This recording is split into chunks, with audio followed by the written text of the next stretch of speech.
Lads, lasses and the rest of the masses, welcome back to the channel. I'm Mono from Mono CFC and this is a match review for Chelsea versus Fulham.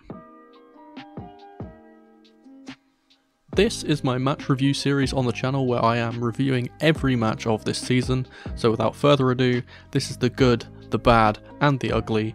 Welcome to GBU. Today we'll be looking at our previous game, a relatively straightforward 2-0 win against Fulham in the final game of the Premier League Summer Series.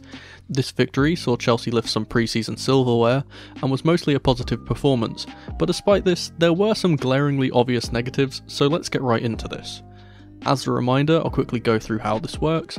I'll be taking 6, or more depending on circumstance, things from the game and giving them a grading of good, bad or ugly in these 3 designated boxes. For this game in particular, I'll be covering a lot of points, so strap yourselves in, but if there's anything you think is missing, let me know. So we'll start from left to right, then go back to left so we can end on a positive note as usual. The first thing I want to put in the good box is the man that seems to get in this box every week, Nico Jackson. No goal involvements for him in this game, but overall I believe he still had a very sharp game, created a few chances and got on the end of a few half chances as well. Not only that, but the one thing I want to highlight from this stint was how well he defends from the front. He's always looking to win the ball back and he did so on a few occasions in this one. I was slightly disappointed not to see him play in the first half because I feel as if he'd have done even better if he was not against Calvin Bassey, who came on in the second half and was mostly flawless. I'm going to keep this point short and sweet because I'll be repeating myself constantly about this guy because he's an excellent striker, and long may his good form continue. Second in the good box is going to be another one of our forwards, Christopher Nkunku. I think Christo had another very solid game, scoring another goal and generally being a menace in the first half, playing off of the left hand side. He could have also had an assist, but Enzo unfortunately fluffed his lines, but as a whole Nkunku had a very impressive game and most things that were good about us in that first half came from him. He was the one who broke away on the counter and played a decent crossfield pass over to Raheem Sterling to start off the move which he himself eventually scored from, and that's what I want to highlight about Christo's goal. Despite him being all the way on the left wing at the start, he managed to be the one to find himself in the best place to score. He has a very natural goal scoring instinct in the box and has great anticipation for rebounds if the ball drops, something we have been missing from our attack for many years. I asked you guys who you thought deserved player of the match and a large majority voted for Nkunku, and I'm inclined to agree with you all. I'm going to put a third thing into the good box before we move on to the other boxes, which kind of shows you how much we have to talk about today, and that third thing is for another one of our attackers, Angelo Gabriel. I think Angelo has been a giant breath of fresh air on that right hand side and is growing into such a bright young talent. He's just got that spark of inspiration and was excellent on the ball once again. He plays well above his age would suggest, and I believe that he should stay here and fight for a starting spot if we do not bring in Kudus, Olise or Shirky. Let's move into the bad box for a moment and touch on some less than ideal things. But before we do, I'd like to ask you to please subscribe to the channel. We are less than 1,000 subscribers away from 15k, so if everyone watching this right now clicks that subscribe button and joins the masses, we can easily hit that goal. There's going to be 2 things in this bad box this time, and first up I'm going to be putting in Lewis Hall, not because he played badly or anything, but for the fact that for some reason he hasn't been playing when he's clearly one of our most talented youngsters. I hope this isn't a sign that he's going out on loan because he was excellent when he came on in the second half. His ball carrying was good, his crossing was good, he was nipping in and winning the ball back, and this was all from left mid where he doesn't usually play too. I think everyone was shocked when we saw that Chilwell was being replaced by Cucurella and not Hall, but at least he did eventually come on the pitch because after he did, he was clearly the best player on the pitch. Let's hope his limited appearances is not a sign of an impending departure, and Hall can stay with the first team and cement his place as one of Chelsea and England's top young stars. The second thing going into the bad box is Raheem Sterling. Now you may think this is me ragging on Sterling a little, but I do think he improved from the previous game, so I'm putting him in the medium box, if you will, instead of the ugly box as has been the case these last few weeks. I still think he was rather wasteful as usual, even ruining our attack that eventually led to Nkunku scoring, but despite this I don't think he was completely awful, popping up in some good positions sometimes. That being said, I still don't like seeing him being in the lineup over someone like Mudryk, who I believe offers more, but I thought I'd acknowledge that despite him still not having a great game, he definitely was better in this one. Let's move on to the ugly box before we get back to the positives. The first player I'm going to be putting in here is Mason Burstow.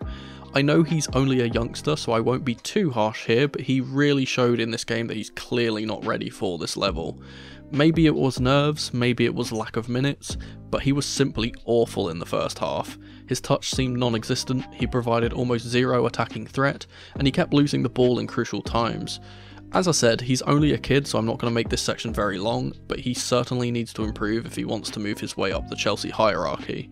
I think a championship level loan move is on the cards for him as of right now, and let's hope he can get a move that will aid his development. The second thing in the ugly box is going to be for our team's fitness in general, but I'm going to be specifically highlighting Cesare Casadei because I think his performance sums up my point pretty well. It seems that no matter what, without fail, every time we swap our team at halftime, the team gets very lackadaisical and lethargic. And I point out Casadei here because despite only coming on at halftime, he looked incredibly slow and wasn't switched on. There were multiple occasions where he was dispossessed, couldn't get the ball out from under his feet, or just looked completely lost. But it didn't seem to be a quality thing, it seemed like he was just tired. I know that Poch has been really putting these players through their paces as of late, but that should be improving the fitness levels, not lowering them. I don't expect this to be a long-term issue, but it does give some causes to concern ourselves with. We've been performing very well in the first halves of game, but that completely switches in the second half, and I don't want our team to become a team that can't finish as strongly as they start. Moving back into the good box, the next thing I want to talk about is the partnership for our first goal. I felt that both Ben Chilwell and Thiago Silva had good games, and they capped this off by combining excellently from a corner from the right hand side. Chilwell put a picture-perfect cross into the box, which Thiago Silva climbed highest to absolutely bullet header home for 1-0. But not just the goal, I think these two individually had good games, Chilwell playing very high up on the left hand side and causing problems as usual, and Thiago being very strong defensively, as is almost always the case. The fifth thing going into the good box is our excellent young midfielders, Carney Chukwuemeka and Andre Santos. Once again, these two linked up super well in midfield, with Carney having the license to go forward into the 10, as we audibly heard Poch instruct him to do during the first water break, and Andre playing as the deepest of the three midfielders for the majority of the time. Carney was the sole creator of the second goal with some fantastic footwork to dribble his way all the way through the Fulham defence before blasting a shot at the keeper. But not only that, I think Carney in general had a very good game and showed once again why we need to trust in him, because he's turning out to be one of our best midfielders. As for Andre Santos on the other hand, once again he was so good defensively. You would never guess that he is as young as he is because he plays like he's been in this Chelsea team for years, winning the ball back and playing progressive passes through the lines up to our forwards.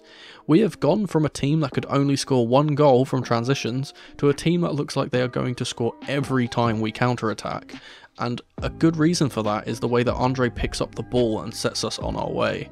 If we don't get Caicedo through the door and Leslie Ugochukwu goes out on loan to Strasbourg as we predict he might, I think Andre Santos starts for us in that 6 role because he has been fantastic all tour. Lastly, the final thing going into the good box is for our young centre-backs Bashir Humphreys and Alfie Gilchrist. I think that Bash once again shone brightly in this one and proved that he has all the tools to become a Premier League level centre-back. He looked so comfortable out there and was continuing his great form from the previous game with his good range of passing, solid defending and calmness all around. As for Alfie, who came on in the second half, I think he also had a decent game. We came under a bit more pressure in the later stages of the game and Gilchrist dealt with most things pretty comfortably, especially showing his prowess aerially as he made many headed clearances. It's so good to see our youth products not only getting chances, but taking the chances and showing the manager and all of us what they are truly capable of. With the announcement of Axel Disasi imminent, I don't expect either of these two to break into the first team for more than maybe a few cup appearances, so let's hope if they don't get good loan moves that they can step up in the cup from the developmental squad and get some competitive first team minutes. Finally, it's time for the comments of the day. I got some more good replies on the last video, so here are some of the comments from the last question of the day. As always, thank you guys so much for the support. Now for this video's question of the day, What is your overall opinion on how the club has done on this US tour so far?